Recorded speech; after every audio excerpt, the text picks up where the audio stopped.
s'il vous plaît, Marc chapitre 14. Suivez-moi s'il vous plaît. Je sais très bien que ça c'est le premier jour. Ma prière est que vous vous adaptez à ma méthode. Ma méthode, la manière, chaque personne a sa manière de faire. Vous savez, nous avons le même don, mais la manière d'exprimer le don, ce n'est pas la même chose. C'est comme quelqu'un qui conduit la voiture, on a tous les driving license. We all have driving license, mais la manière de conduire, ce n'est pas la même chose. Nous tous, nous avons peut-être le permis de conduire, mais la manière de conduire la voiture n'est pas la même chose.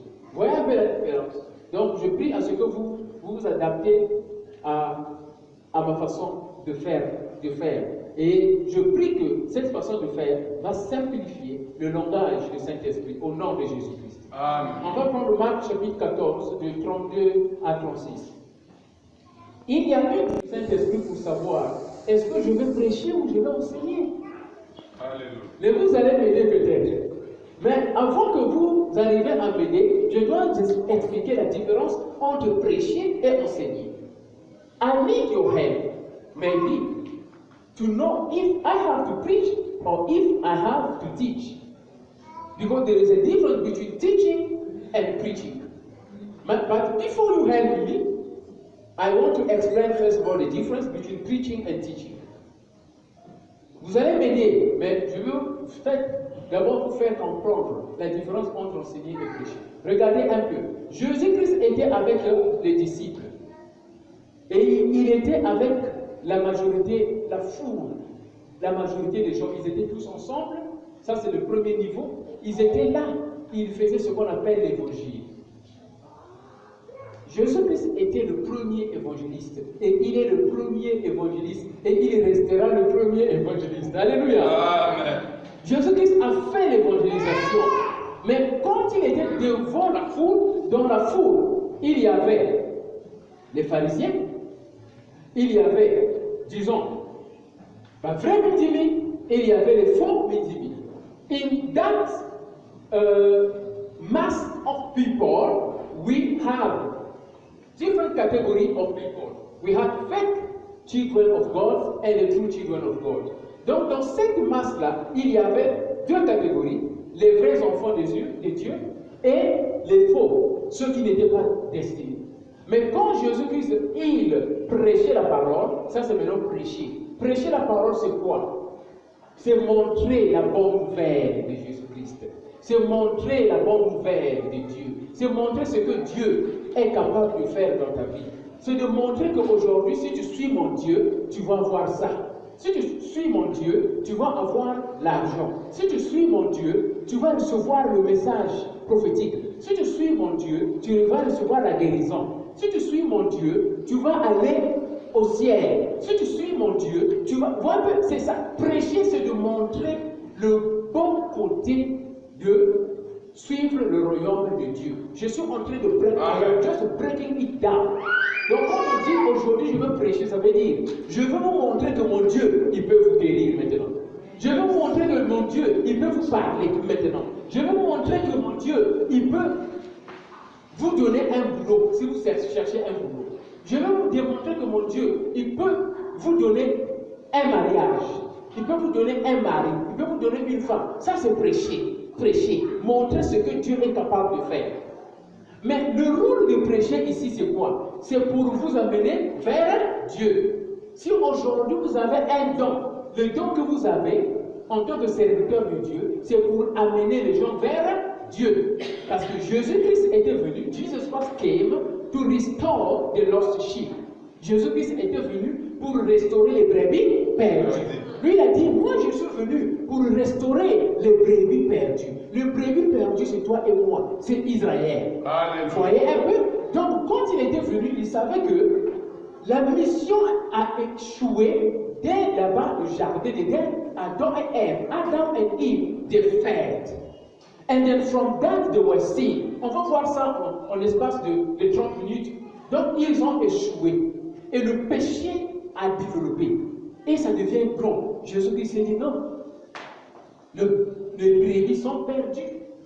À partir de la promesse que Dieu avait faite à Abraham, il y a eu maintenant Jacob, Dans Jacob, nous avons Israël. Le nom de Jacob change maintenant en Israël. Et Israël, c'est toi et moi. Se sont mal comportés. Ils étaient perdus. Yes. Voilà pourquoi Jésus-Christ a été envoyé par Yahweh, le créateur des cieux et de la terre, pour restaurer les brebis perdues. Maintenant, quand il vient maintenant, il prêche la parole. Alléluia. Il vous montre d'abord la beauté. Vous, le Colombo, tu vas maintenant dorloter une femme. Like a man who is going there to talk nice to a woman so that he can be his wife. Imaginez comment ça se passe. Ce monsieur-là va venir. Chérie, moi je t'aime, tu sais que moi je te ferai beaucoup de choses. Si tu m'acceptes, que tu sois ma femme, en français là, que si tu acceptes que tu sois ma femme, moi je vais t'acheter ceci, tu seras à l'aise, je ne te ferai pas de mal, moi je vais te protéger. C'est ça le mari, ce qu'il va dire. Aucun mari ne va dire que moi, si tu viens avec moi, je vais te manipuler, je vais avoir beaucoup de femmes dehors là-bas. La femme va fuir. Ça c'est prêcher. Je vous donne les détails déjà. Donc ça c'est prêcher. Donc vous montrez le bon côté. Pourquoi suivre ce monsieur-là? Why must you follow Jesus Christ? What are you going to receive? Maintenant, enseignez. Quand Jésus-Christ a prêché l'évangile devant la foule, la Bible dit que il maintenant appela les disciples. Les disciples venaient maintenant, ils sont maintenant en clandestin, c'est-à-dire en privé. Ils sont maintenant séparés. Les gens ont mangé. Les 5000 hommes ont mangé. Vous voyez un peu? Ok. Les gens ont bu. Après, ils sont partis. Mais Jésus-Christ est resté avec ceux qui étaient destinés. Et qu'est-ce qu'il a fait? Il les a enseigné la parole. Enseigner la parole ici, c'est de montrer maintenant les techniques, le message, les requirements. What must you do to maintain your salvation? Tu as le salut, mais qu'est-ce que tu dois faire pour maintenir ton salut? Et ça se passe dans l'enseignement. Comment tu dois faire pour maintenir ton salut? Moi, j'ai prêché l'évangile. Je vous ai montré l'avantage de Dieu. Je vous ai montré l'avantage. Si vous êtes dans le royaume de Dieu, vous serez bien. Le diable sera sous vos pieds. Tout, c'est bon. Ça, c'est la théorie. Maintenant, on rentre maintenant dans comment maintenir le salut. Parce que j'ai prêché pour que je vous amène dans le royaume de Dieu. Maintenant, je vous enseigne pour que vous mainteniez l'attitude d'un chrétien pour que vous ne ratez pas le salut. Alléluia. Maintenant, j'ai fait cette petite introduction à la différence entre enseigner et prêcher. Je voudrais maintenant savoir, quand nous sommes dans ce séminaire, est-ce que nous voulons la prédication ou l'enseignement? Enseignement. Alléluia. Acclamons pour le Seigneur. Acclamons pour le Seigneur. Je remercie le Seigneur. Pourquoi? Parce que ici, quelqu'un qui dit qu'il a besoin de l'enseignement, ça veut dire qu'il est l'aigle. Yes. C'est déjà un aigle. Yes. Vous voyez un peu? L'aigle, c'est déjà un enfant de Dieu. L'aigle, c'est déjà un enfant de Dieu. Yes. L'aigle, c'est déjà un enfant. Un enfant qui veut grandir pour être un fils. Parce qu'il y a une différence entre enfant et fils. Lorsqu'on rentre dans le royaume de Dieu, on est d'abord enfant. Et lorsqu'on grandit, on commence à manger. On mange le yogurt, on mange le porridge. Après, Paul a expliqué cela. Et après, on commence à grandir, on commence à manger du cours. Aujourd'hui, à travers ce séminaire, nous allons manger les cours au nom de Jésus-Christ. Amen. Amen. C'est ça ce qui est bien. Manger, nous devons manger la nourriture. Mais vous allez comprendre que dans l'enseignement, il y a la prédication. Alléluia. Ah, on peut maintenant lire la Bible. Comme nous avons maintenant compris, nous allons aller dans l'enseignement. Mais dans l'enseignement, il y a la prédication. Mais dans la prédication, il n'y a pas forcément l'enseignement. Marc chapitre 4, de 32 à 36. Restaurer les brebis perdues. C'est toi et moi. Parce que nous ne sommes pas parfaits. La Bible dit ceci, que si aujourd'hui quelqu'un dit qu'il n'a pas de péché, ça veut dire qu'il est menteur. Donc nous tous, nous avons des péchés. Que tu sois évangéliste, que tu sois prophète, que tu sois... La Bible dit que si quelqu'un dit qu'il n'est pas pécheur, il est menteur. Mais il y a quelque chose que nous devons comprendre. Il y a Jésus-Christ. Maintenant, nous allons parler ici, en un laps de temps, de ce qui s'était passé le jour où Jésus-Christ était dans la tristesse. Jésus-Christ, on l'envoie sur cette terre pour restaurer le brebis perdu. Nous avons péché. Adam et Ève ont péché. Et après, il y a eu Abel.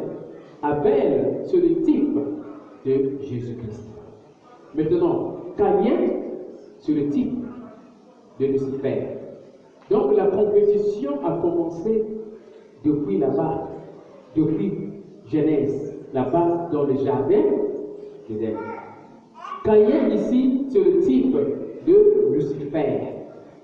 Mais Abel, c'est le type de Jésus-Christ. Adam et Ève, ils ont donné naissance à Caïn, ils ont donné naissance à Abel. Je commence au fondement pour que vous compreniez. Maintenant, ici, Caïn a manifesté la jalousie. Pourquoi? Parce que Abel était accepté par Jésus-Christ, par Dieu. C'est ce qui se passe entre nous ici, mes frères et sœurs. Nous sommes en train de servir l'Éternel, mais la manière dont Dieu va nous considérer, ça ne sera pas la même manière. Moi, il peut m'aimer à 10%, mais toi, il peut t'aimer à 20%. Mais on est tous des enfants de Dieu. Mais l'esprit du diable, qu'est-ce qu'il fait? Il amène la jalousie dans la famille. Voilà pourquoi il y avait la jalousie. L'esprit de jalousie est rentré dans Caïn, parce que l'esprit de Lucifer était rentré dans Caïn. Un jour, on comprendra cela. Pourquoi l'esprit était rentré dans Caïn? Ça, ce sera un autre jour. Mais vous voyez maintenant ici, Caïn, animé par l'esprit de jalousie, il tue Abel, qui représente ici Jésus-Christ. Caïn ici représente Lucifer, le côté négatif. Abel représente ici le côté positif. Et quand il a tué Abel, le sang d'Abel s'est éparpillé et ça a crié là-bas au ciel. La Bible dit que le sang d'Abel a crié. Mais on va comprendre quelque part à la suite de ce message que le sang de Jésus-Christ a crié plus que le sang d'Abel. Mais avant qu'on arrive au sang de Jésus-Christ, il y avait le sang d'Abel. Parce que Abel représentait le Fils. Maintenant ici, lorsque le péché est rentré dans la vie de Adam et Ève, et lorsque le péché s'est développé, la durée même de vie commençait à réduire. Parce que le plan de Dieu était qu'on puisse être éternel sur la terre. Quand Dieu a créé Adam et Ève, le plan n'était pas qu'ils devaient mourir. Ils devaient vivre longtemps et pour toujours. Parce que la Bible dit que ta volonté soit faite sur la terre comme là-bas au ciel. Donc Dieu est venu sur la terre, il a créé le jardin d'Éden, il a voulu créer un ciel sur la terre. Mais le diable connaissait le plan à travers Lucifer et il a dévié et le péché est rentré. Les gens commençaient maintenant à mourir. Mais avant tout, les gens vivaient longtemps. Même si le péché était rentré, les gens vivaient longtemps. Et après, au fur et à mesure que le péché était en train de grandir, les gens commençaient à mourir, c'est-à-dire la durée de vie commençait à réduire. La durée de vie commençait à réduire. Je ne sais pas si vous êtes avec moi. Et vous voyez maintenant, on arrive, Dieu, à cause de la colère qu'il a reçue, il a donné maintenant la loi, il a dit, cette fois-ci, la vieillesse va commencer à partir de 70 ans. Ça, c'est maintenant Dieu. Mais ce n'était pas sa volonté. Il n'a pas prévu ça avant. Il dit que la vieillesse commence à partir de 70 ans. C'est malheureux de voir les gens qui ont l'âge de 70 ans, ils refusent d'être appelés vieux. Alors, Dieu lui-même, il dit que, à cause du péché, maintenant, les gens faisaient 300 ans. Ils faisaient 400. Oui, ils vivaient longtemps. Mais cette fois-ci, il dit non, c'est trop. C'est trop. Cette fois-ci, la vieillesse va commencer à partir de 70 ans. Ça veut dire la mort, selon le plan de Dieu, devrait commencer à partir de 70 ans. Alors les gens, le diable continue toujours à freiner nous mourons parfois avant 70 ans. Mais ma prière est que, comme je suis en train de présenter ce message, que nous puissions vivre longtemps selon la volonté de Dieu, au nom de Jésus-Christ. Amen. Amen. Nous devons déclarer cela parce que le plan de Dieu, c'est de vivre longtemps. Et la vieillesse commence à partir de 70 ans selon la Bible. Alors le plan du diable, c'est qu'on puisse vivre avant 70 ans. Mais aujourd'hui, par la révélation de ce message, nous allons déclarer la longévité au nom de Jésus-Christ de Nazareth. Amen.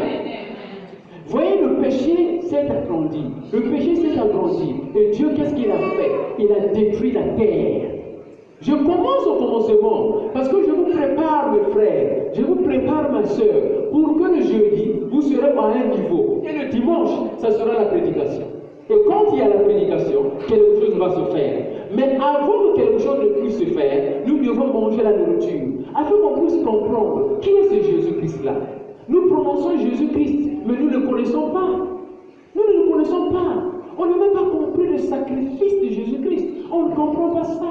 On prend ça à la légère. Et Jésus-Christ n'est pas d'accord.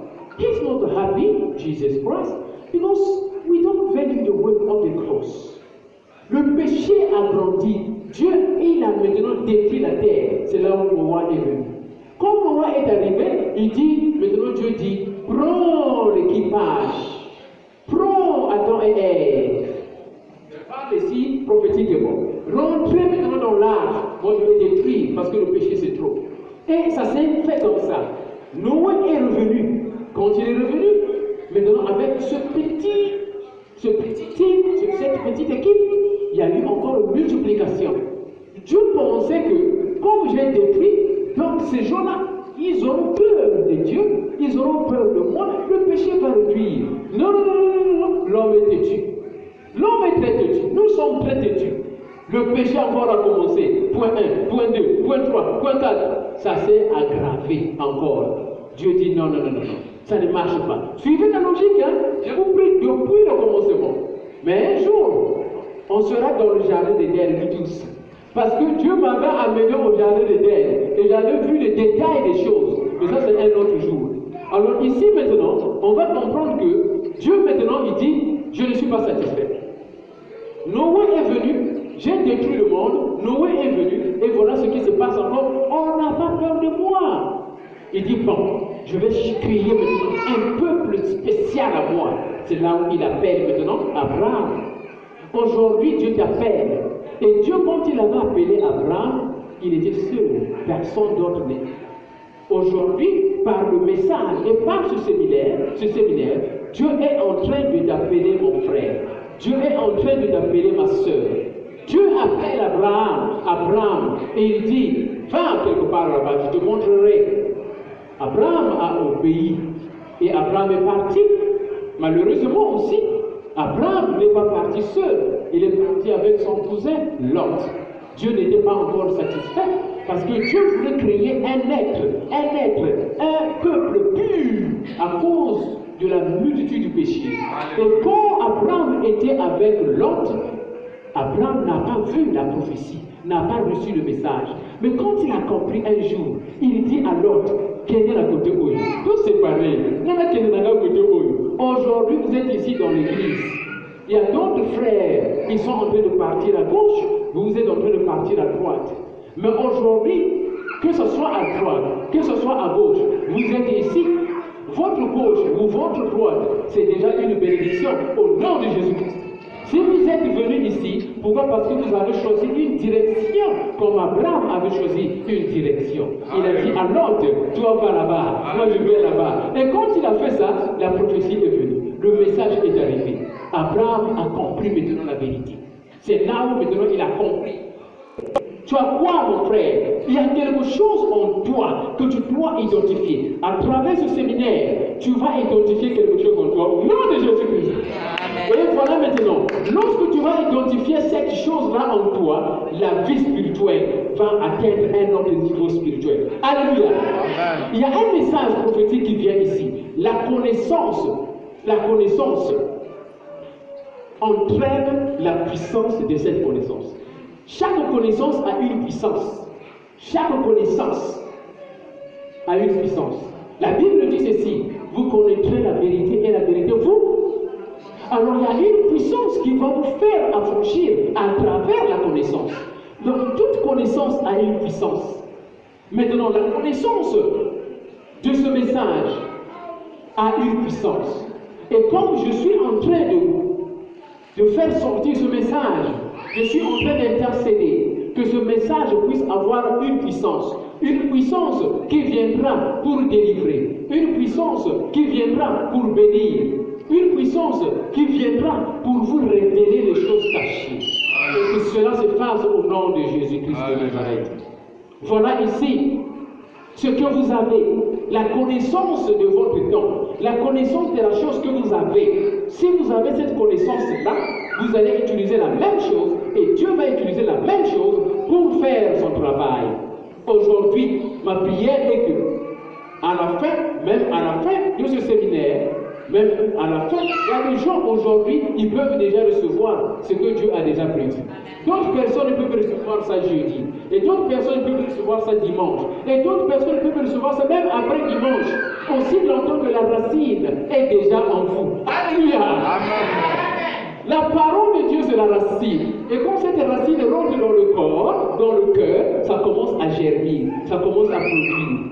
D'autres personnes, ça peut produire aussitôt. Maintenant là, d'autres personnes, ça peut être jeudi. D'autres personnes, ça peut être dimanche. D'autres personnes, ça peut être après un mois. La prière est que cela se fasse maintenant, même avant dimanche, au nom de Jésus-Christ. Regardez maintenant ici, mes frères et sœurs. Jésus-Christ se trouve maintenant ici dans la montagne de tristesse. Ça, c'est la montagne de tristesse. Parce qu'il y a eu deux plus grandes montagnes que Jésus-Christ a parcourues. Il y a eu la première montagne, c'était la montagne de joie. Là où il a vu Moïse venir, on l'a conforté.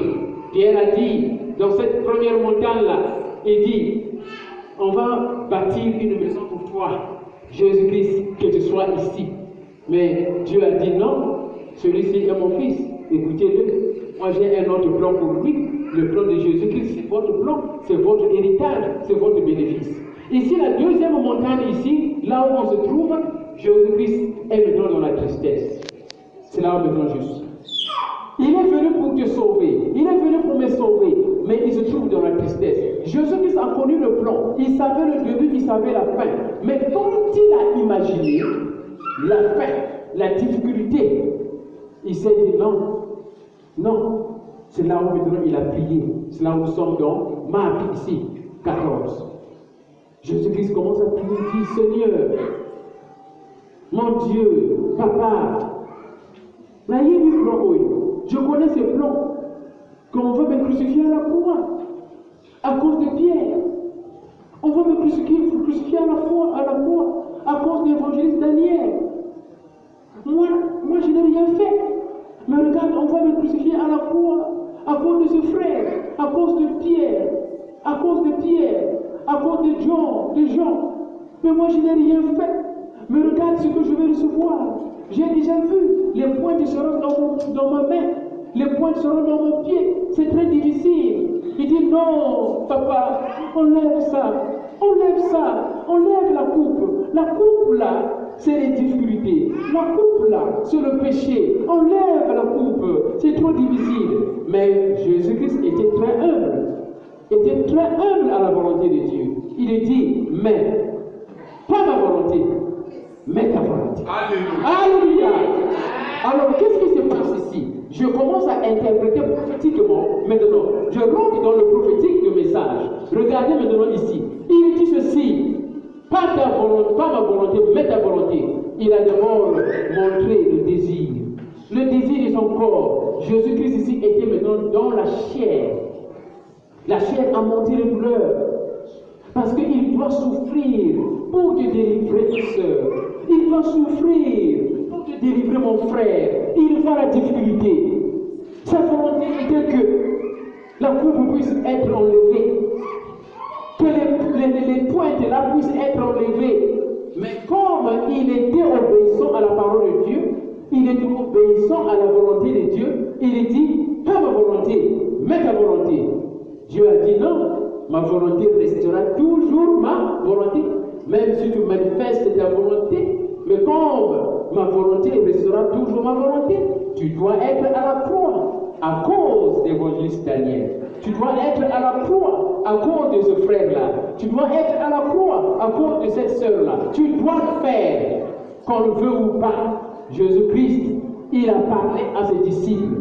Il a dit priez, priez. Ça veut dire, Jésus-Christ souffrait. Il a besoin de l'aide. C'est comme aujourd'hui, votre père spirituel peut avoir des problèmes. Il va vous dire, priez pour moi, priez pour moi. Mais ce jour-là, les disciples de Jésus-Christ n'ont même pas prié. Au moment où il a besoin de la prière, il a besoin de l'aide, il a besoin de soutien, on l'a abandonné. Les disciples étaient en train de dormir. Les gens, les Jacques, ils étaient en train de dormir. Jésus-Christ revient pour la deuxième fois. Il dit, mais vous êtes en train de faire quoi? I am suffering today, and I know what will happen in my life. Can you really help me? Please, can you pray for me? Can you support me? I am now alone. La commune m'a vous nous abandonner. S'il vous plaît, priez pour moi pour la deuxième fois. Il arrive là, Jean, les disciples sont en train de dormir. Jésus-Christ repart encore. Il est en train de prier pour lui-même. Il était abandonné à lui-même. Jésus-Christ, maintenant, c'est là où il vient pour la troisième fois. Il dit, c'est déjà trop tard. L'heure est arrivée.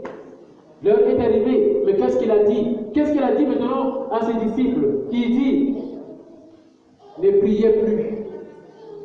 Ne priez plus. Restez maintenant au repos. C'est là où je vais maintenant expliquer. C'est là où je vais expliquer. Jésus-Christ, il dit, soyez maintenant au repos. Avant, il leur demandait de prier pour lui. Mais quand il a compris que cette prière-là ne peut jamais marcher et que l'heure est arrivée qu'il doit être crucifié, il dit, soyez maintenant au repos. Que ça veut dire? Jésus-Christ, c'est le Seigneur du repos. Il dit, venez à moi, vous qui êtes chargés, venez à moi, je vais vous donner du repos. Là, il dit à ses disciples, soyez maintenant dans le repos. Ne priez plus maintenant, soyez dans le repos. Jésus-Christ voulait dire, le travail que je veux faire à la croix va vous donner du repos. Moi, je vais souffrir à la croix, c'est pour que vous ayez du repos. Donc, le travail que je veux faire à la croix, c'est juste vous rappeler de ce que moi j'avais fait. Vous allez vous rappeler de ce que je veux faire. Vous allez vous rappeler de l'héritage que je suis en train de préparer pour vous. I am preparing a very good inheritance for you. I am preparing a very good inheritance for your children. I am preparing, but I'm going to suffer on the cross. Je suis en train de préparer un héritage pour vous. Mais je veux souffrir à la croix pour que je relâche l'héritage. Jésus-Christ à la croix, il a lâché maintenant l'héritage.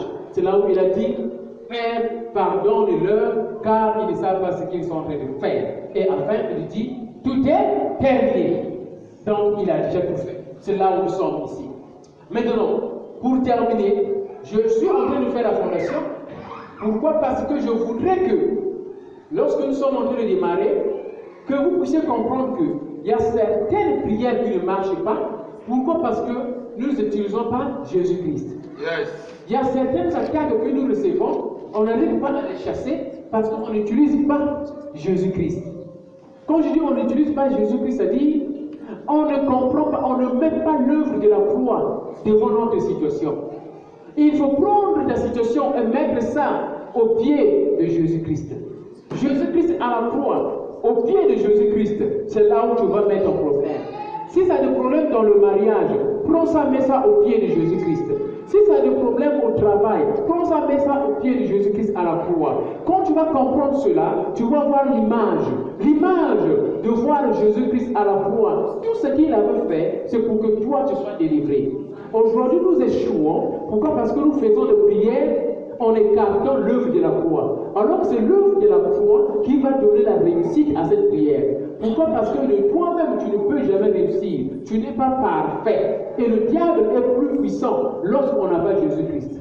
Lorsqu'on n'a pas Jésus-Christ, le diable va nous abattre. On n'est rien. On n'est rien devant le diable si on n'a pas Jésus-Christ. Voilà pourquoi aujourd'hui, nous devons comprendre que la présence de Dieu en nous est très nécessaire parce que c'est ça qui fait perdre La foi du diable. Le diable a une foi, mais la foi du diable, c'est une foi trompeuse. Alléluia. Est-ce que ici je me fais comprendre, on est en train de démarrer? Oui. Je vais maintenant vous parler ici comme dans l'œuvre de la foi. L'œuvre de la foi ici fait sortir le sang de Jésus-Christ. Si aujourd'hui je prie pour toi et que tu as guéri ma soeur, tu as guéri mon frère, ce n'est pas à cause de moi, c'est à cause du travail que Jésus-Christ avait déjà fait là-bas à la croix. Moi, dans ma prière, je me trouve déjà dans l'esprit à la croix et j'arrache la guérison, j'arrache la délivrance, j'arrache la prophétie et je verse ça en toi au nom de Jésus-Christ. Et quand cela se fait et ça s'accomplit. Pourquoi? Parce que j'associe la prière avec le travail de la croix. Ça, c'est l'héritage de la délivrance. C'est l'héritage du salut. C'est l'héritage de la bénédiction. C'est l'héritage du mariage.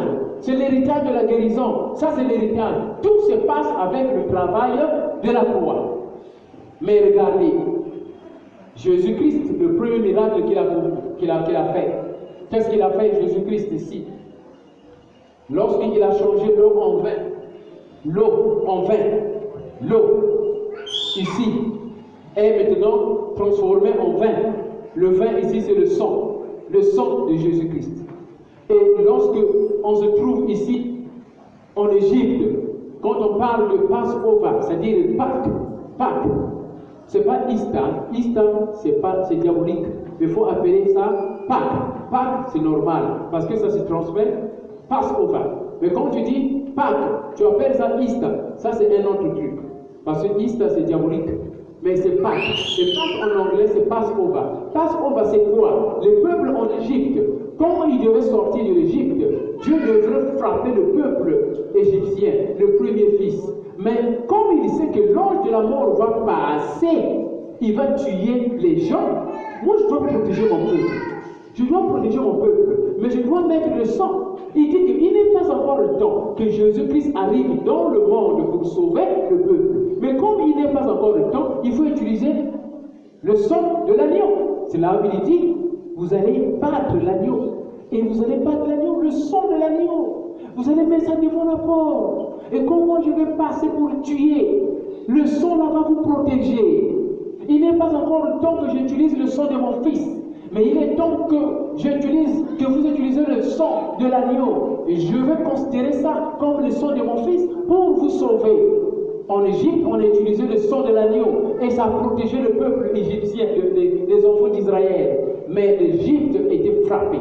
Et lorsqu'on continue, c'est la même chose, ce qui s'est passé. Chaque année, Dieu a dit qu'il faut qu'il y ait c'est-à-dire là, on l'appelle la Pâque ou le Pâque, je ne sais pas. Il faut qu'il y ait un Passover. Donc le Passover, c'est quoi? Passover, passer au-dessus, au travers. Aujourd'hui, les problèmes, la mort, les agitations, la sorcellerie, tout ce qui est mauvais, que Dieu n'a pas planifié dans votre vie, doit passer à travers. Au nom de Jésus-Christ. Ah, je ne sais pas si vous êtes avec moi. En Égypte, Dieu a dit, moi je vais envoyer l'ange de la mort. Je vais envoyer l'ange de la mort qui va donner la maladie, qui va frapper, qui va tuer. Mais mon peuple, donc toi et moi, sera protégé par le sang de l'agneau. Et le sang de l'agneau, ça doit être ici sur devant la porte. Et pour que lorsque moi je vais passer à travers mon ange, mon peuple ne va pas mourir. C'est ça maintenant. Regardez maintenant. Mais aujourd'hui, lorsqu'on comprend l'œuvre de la croix, on voit le sang de Jésus-Christ. And the blood of Jesus Christ will help us for any evil thing to pass over. Donc le sang de Jésus-Christ va nous aider que chaque chose qui est mauvaise contre notre vie, que ce soit la maladie, que ce soit la malédiction, que ce soit le divorce, ça va passer au travers. Amen. Amen. Amen. Je suis en train d'évoluer maintenant. Ça, c'est la fondation des miracles. Lorsque vous ratez cela, ce sera des miracles sataniques. Si vous ne comprenez pas l'œuvre de la croix, les miracles qui viendront, c'est les miracles du diable. Parce que le diable n'utilise pas l'œuvre de la croix pour faire des miracles. Mais un serviteur de Dieu, qui vient de Dieu, il n'a aucune chose, sauf utiliser le miracle de la croix pour opérer les miracles. il doit utiliser l'œuvre de la croix pour opérer les miracles. Donc ça, c'est la fondation des miracles. Le sang. Jésus-Christ ici, à la fête, au mariage de Cana, qu'est-ce qu'il fait? Il change l'eau en vin. L'eau, c'est le sang. Mais le peuple ne l'avait pas compris. Regardez maintenant, je rentre en connexion. À la fin, je vais vous donner les versets bibliques. Je vais vous donner les versets bibliques pour que, quand vous êtes en train de prendre note, à la fin, je vais vous donner les versets bibliques par la grâce de Dieu, et vous allez lire les versets bibliques, et ce sera en connexion avec le message. Voilà. Regardez ici maintenant. L'eau est transformée en vin. Le vin ici, c'est le sang. Mais il y a une femme ici de perte de sang. Il y a une femme ici de perte de sang. Cette femme, pendant 12 ans, le sang sortait. Le sang sortait. Et quand j'ai demandé Dieu, et comme je demande Dieu, pourquoi le sang sortait dans la vie de cette femme pendant 12 ans? Pourquoi? La femme ici représente l'Église. La femme ici représente l'épouse de Jésus-Christ. Jésus-Christ est déjà dans la terre, dans le monde, mais on ne l'avait pas connu. Les gens négligeaient. Mais Jésus-Christ ici, il est en train de se préparer afin que l'agneau de Dieu soit sacrifié pour que toi et moi en soient délivrés. Mais la femme aux pertes de sang, il ne pouvait pas être guéri. Pourquoi? Parce que aucune œuvre, aucun sang de l'agneau, en ce moment-là que Jésus-Christ était en train d'évoluer, aucun sang de l'agneau ne devait sauver la femme-là. Le péché était arrivé à l'étape à l'opposé. C'est-à-dire, sin reached the highest level that God was not happy. And he could not answer any other prayer except the prayer of Jesus Christ the Messiah. Il ne pouvait pas accepter aucune autre prière sauf la prière de Jésus-Christ. Ce que je vous dis maintenant, vous n'avez jamais entendu ça partout. Mais ça, c'est la révélation qui sort. Le sang là qui coulait dans la vie de cette femme-là, la femme a fait tout. Le sang là qui coulait, ça représentait quoi? L'abondance du péché. Je n'étais plus d'accord. Donc le sang de Abel que j'ai parlé au départ, the blood of Abel, qui cria là-bas au ciel, ce sang-là, quand Jésus-Christ est arrivé, ça commençait maintenant à sortir. Le corps à moto, à vomi moto. Et quand c'est l'heure maintenant, il devient exposé. Masumo Asali, Asiba Awa Mango et Boni. Il cache ici, ça sort. Il cache ici, ça sort. Le temps n'arrive plus à cacher le péché. Il a tué quelqu'un, il s'est protégé pendant 10 ans. Mais quand il arrive à 12 ans, il n'arrive plus à protéger le péché.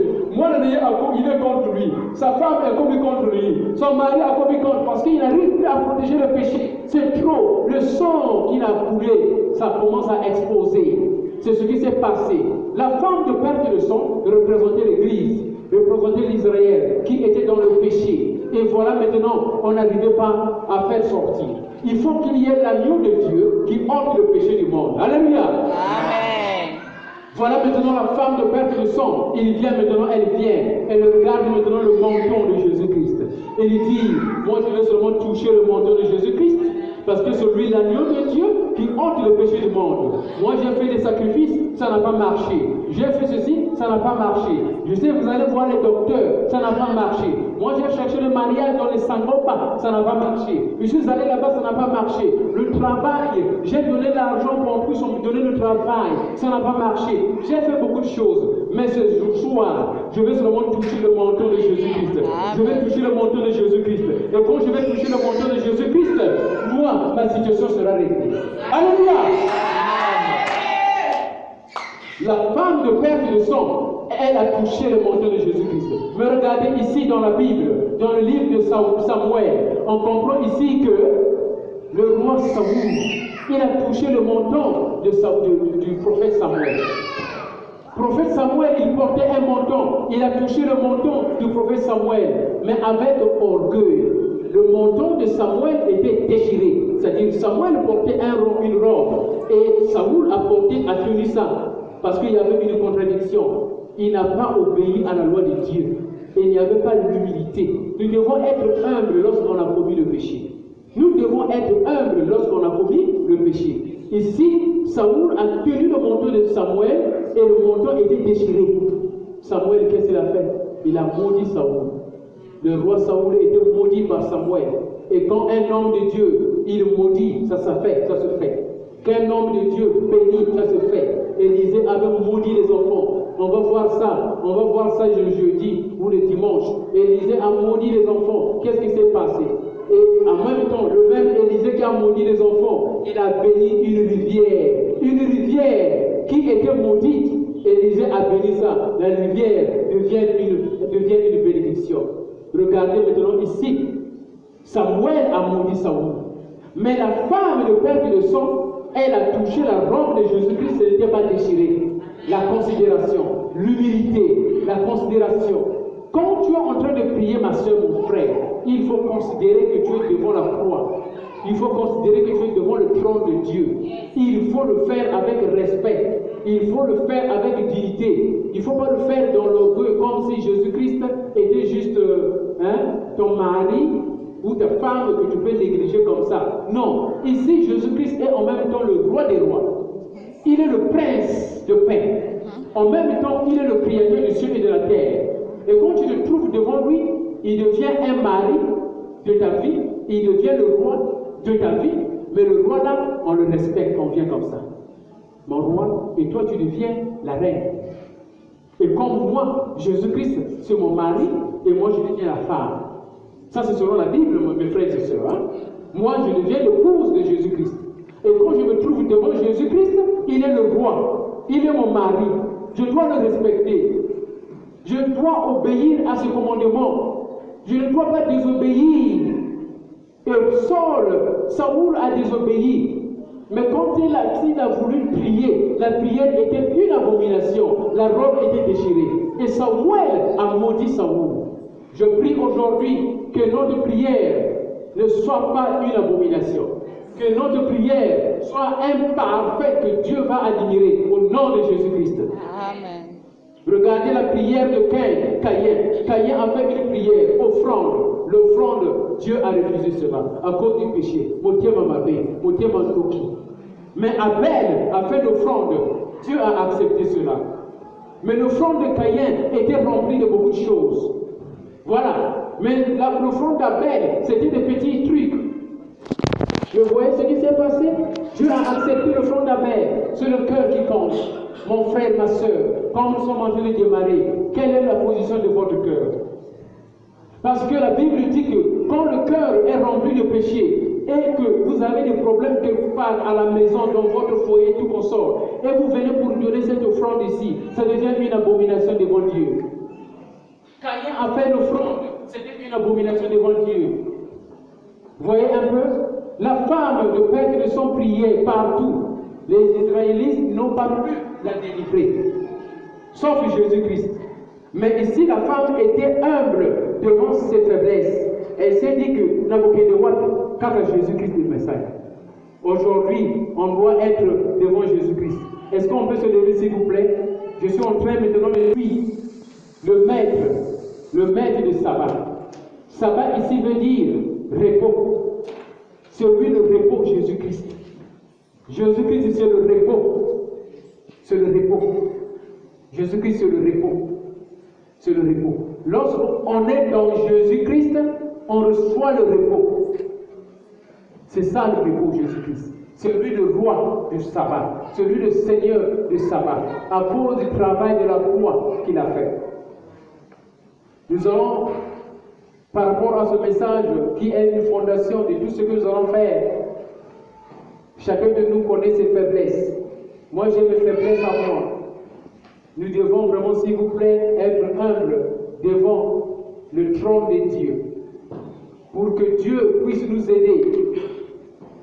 À la suite de notre programme, le Seigneur veut qu'on puisse rectifier notre manière de faire.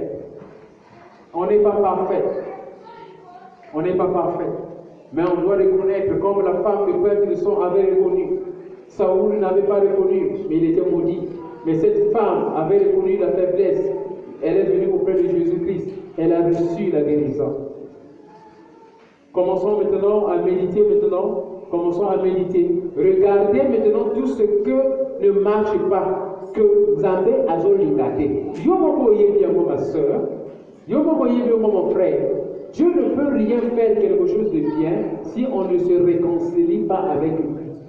C'est comme un papa qui n'est pas d'accord à cause du péché des choses qu'on a commises. Ce papa-là, tu viens lui demander le bonbon. Il ne va pas donner le bonbon. On doit d'abord le satisfaire pour que quand tu demandes le bonbon, il donne les bonbons. Soyons dans l'atmosphère de prière. On va maintenant faire ici une réconciliation avec Dieu.